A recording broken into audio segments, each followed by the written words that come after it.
What's up, people? Happy Friday. Long time no see. Um, I had to comment on this episode of GH. I really did. I really had to comment. You know, everything going on from Morgan's death to Carly and Sonny's fifth marriage imploding, Valentine back on the loose. It's getting crazy. And this my favorite time of the year. One of my favorite times of the year. Halloween. I love Halloween. I'm a big fan of Halloween. It's like one of my favorite times of the year. Even though Halloween is not recognized as a holiday, but I love it for some reason. I'm into horror, like I'm into it. And this episode of GH starts off Halloween. Even though Halloween is Monday, of course they start a couple of days early, so we're in the start of it. Rocco being a cop. That costume choice didn't surprise me at all. Uh, it was typical. I knew they were gonna go that route. But I don't blame it though. It was funny because we all know, that's Dante's only son that he know of. Because you know how storylines go. Maybe 5 years down the line, they're probably gonna say he slept with a girl back in high school, got her pregnant, and you know how they do. So anyway, um, I feel bad for Sonny. I really do. I know some people saying they don't feel bad for Sonny. He does all of this, even though he doesn't mean to harm his own family. It's the actions and the choices that he make. Um, Excuse me for noticing you. So anyway, they say that it's always the actions, Sonny's that causes this mess, but I think he's reeling from what happened to Morgan. That's his son. I feel bad for him and Carly. You know that, and people don't realize something though, that Sonny and Carly, that's their only biological child together. Even though Michael is their son, and cool, but Michael will forever be Carly and AJ's biological kid. So it's fucked up all the way around. But I'm glad Christina was there for him. Because right now, Christina's like one of the only Corinthos family members that actually support Sonny. They're actually on Sonny's side. She's the only one really on his side. Well, he does have Alexis, but it's a sad situation. And then, what's even sadder was the conversation that Christina had with Sonny when she was telling Sonny about the last time she was with Morgan, where she was yelling at him about filling the napkin dispenser, and that was the last day that she was with him. That's a sad situation. That really is. That's a sad situation. Um, and what was even crazier was the vision that Sonny had. The dream that he had of the last day that he was with Morgan, where this time he saved Morgan. He comforted him, he didn't yell at him. He's basically dreaming about what he should have done that day with Morgan, the last day that him and Carly seen Morgan. And then, the doorbell ring, trick or treaters. He think that it's trick or treaters, but he opens the door and it's a vampire zombie like looking Morgan popping up at the door. I was like, oh shit. I was like, wow. Brian Craig, I wish him success in his career. Hopefully, one day he does come back to the show. I don't really want them to recast the Morgan character because I think Brian Craig definitely did a damn good job playing Morgan. Um, some people don't agree, but I think he did a damn good job. Um, anyway, that I love the scene with Bobby and Carly. Bobby comforting Carly, telling her to go home and sleep and just take the night off from working because she got to do that Halloween party at the Metro Court. Um, and then Nell came over, telling Carly about how bad off Sonny is and him drinking and not being home. And she showed her pictures of Avery in her costume. But then when Carly left, Bobby, I love Bobby. And this is why I love her. Part of the reason I love her. Bobby is old school. And that's what I love. Bobby can smell a hoe. Bobby can spot a hoe from a mile away. She know something ain't right with Nell. She know it. And mind you, Bobby aunt used to work in a brothel. She used to run a brothel, so you know Bobby know all about hoes. I'm just saying, you know she do. Bobby used to be a hoe back in the day. For some of y'all viewers that didn't know that, Bobby used to be a hooker. She used to be a prostitute back in the day. Her aunt used to own a brothel back in the day. What was her aunt name? Ruby? I think it was Aunt Ruby. Yeah, I think it was her Aunt Ruby. But yeah, Bobby used to be. She used to be one of them girls. She used to be a good time girl. You know how they used that term back in the day, good time girl. That's basically what Bobby used to be. Um, that's why Bobby back in the day she slept with John Durant. John Durant is Carly's father that died what 11 years ago, 10 years ago.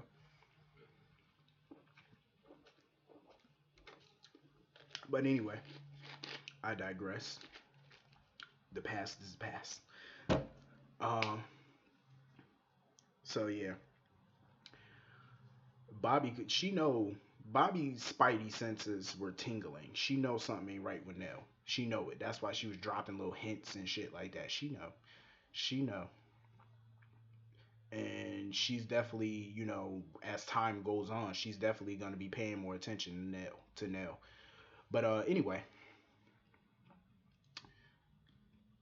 Alexis. That whole beginning scene with Alexis at her house cleaning. My first thought that came to my mind was Alexis still has money. I'm surprised, and that's a big house that Alexis live in. That ain't no small house. I was like, Alexis really cleans her own house. I could have sworn that bitch had a maid or something. I was like, damn, it's crazy seeing a soap character clean their own house. Like, especially the ones with money. I would never expect to see Carly cleaning her own house or Sunny or not, cause the motherfuckers got money. You know what I mean? Alexis got money. We know she do. She got bread. Just because Alexis was suspended from practicing law for a year, don't mean she ain't got no money. Alexis got bread. So I was kind of shocked to see her polishing and cleaning her own house. I said, "Oh shit! I didn't know Alexis was that domestic. I didn't know she was domesticated like that. I didn't know. But anyway,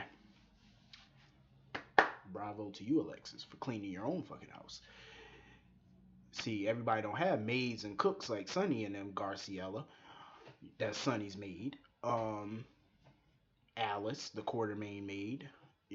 Kudos to you for cleaning your own fucking house. Good for you. Then she tried to act brave and pour out her bottle of wine. Then the bitch gonna come in the house, pick up the phone and order. I was like, really, Alexis? She really picked up the phone and ordered a whole big ass box of wine. I said, this bitch. I said, you just proving everybody right that you turning into an alcoholic. And I hate that storyline because I don't like it. Alexis has been through so much shit in her life, and all of a sudden she's an alcoholic now. All because of Julian. That don't make sense. All because Julian tried to kill her. Come on, how many times has Helena Cassadine tried to kill her own stepdaughter? The bitch ain't never turned into no alcoholic. When she went through cancer, like Alexis done been through some shit. When she went through that hit and run with Kiefer, when she ran over Kiefer, she never turned into an alcoholic. Even when she was standing trial for murder years ago, she never turned into an alcoholic. But Julian Jerome tries to kill you and you turn into an alkie. I don't believe that bullshit. They tried that same bullshit with Luke, trying to talk about Luke was an alcoholic. Luke was a functioning alcoholic, but he wasn't no dumb alcoholic. Like, one of them staggering around constantly. He picking up a drink.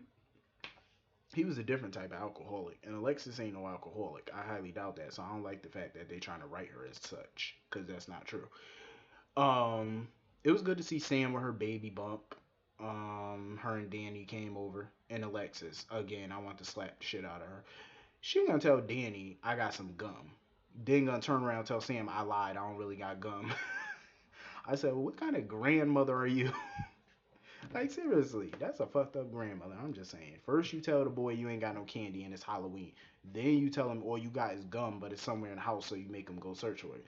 Then you say you ain't really got no gum, and surprisingly he did find gum.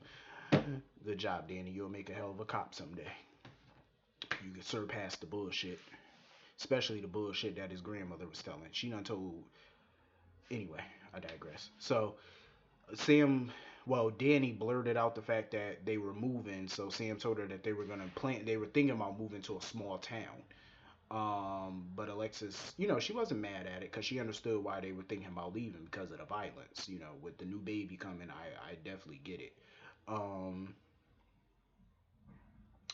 so Sam was telling her about the get together at Windermere because they were kind of saying goodbye to Windermere since Laura decided to sell it.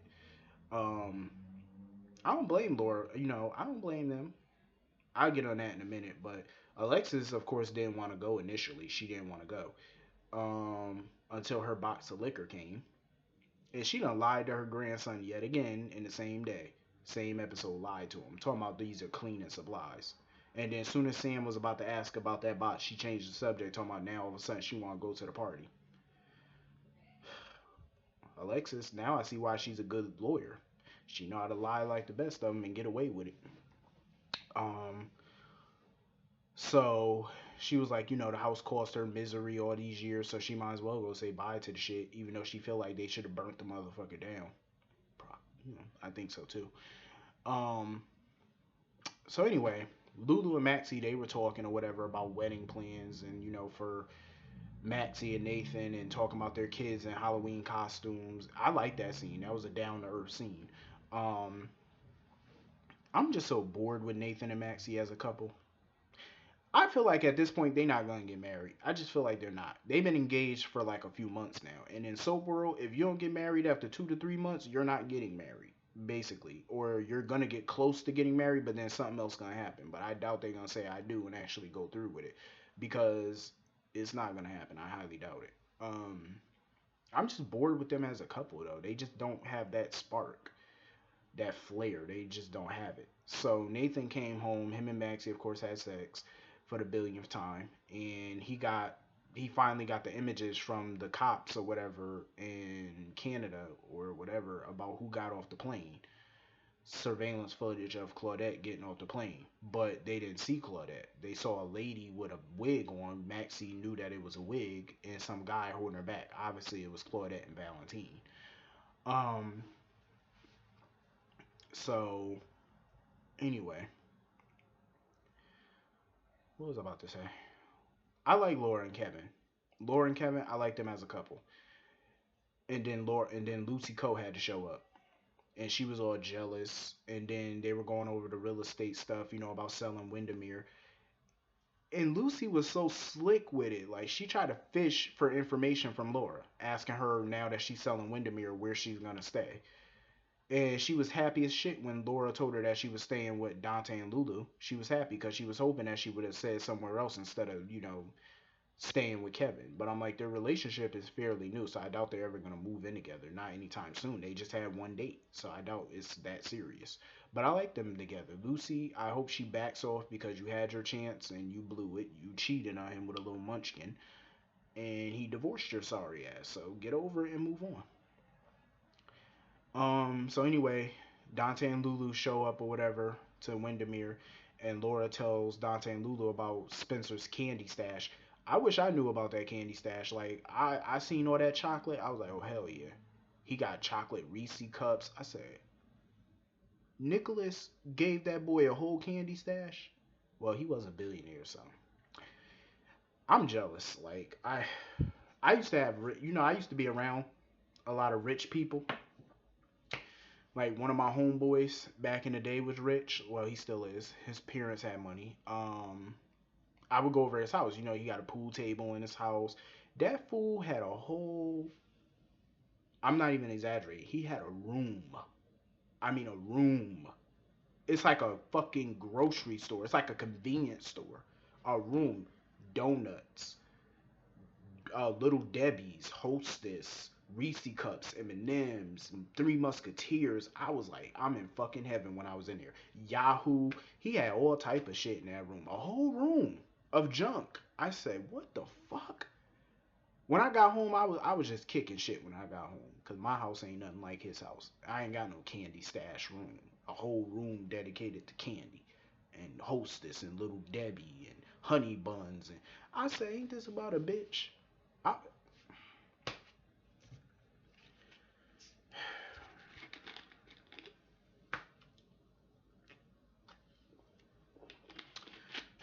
I wish P Diddy was my father.